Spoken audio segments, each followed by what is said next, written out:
जी नाज़रीन, असीं इन वक़्तु मौजूद आहियूं रेती भरिसां ॻोठ अलाह वधायो गुंजो में, जिथे कुझु ॾींहं पहिरियां नौजवान ज़हीर गुंजो मथां कारियं तहमत मड़े उन मथां 7 लख रुपया ॾंड रखियो वियो ऐं नारीअ खे 11 लख एवज़ में विकिरो करे पंजाब जे कोट सब्ज़ल शहर रवानो कयो वियो। असां सां हिन वक़्तु उन जेको कारियं इल्ज़ाम हेठि आयल ज़हीर अहमद आहे, जंहिंजे मथां 7 लख रुपया ॾंड रखियो वियो।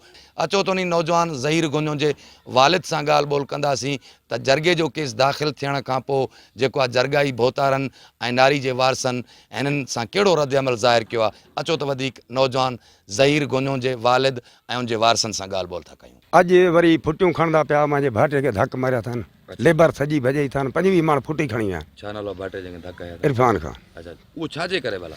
उहो इन जे करे आवां मीडिया ते हलिया विया हो। ॾंड घणो भरे चुको आहे? 7 लख साईं।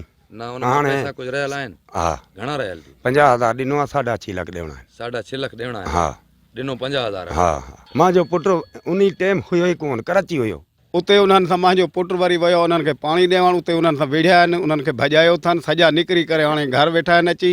असां हाणे आया आहियूं, तव्हांखे पुलिस छो पई वठंदी आहे? ॿिया जरगाई जेके भुतार आहिनि तव्हां गिरफ़्तार करो, असां ग़रीबनि खे हाणे विहण नथा छॾनि। उहे हथियार खणी करे मूं सां विढ़ण लॻा।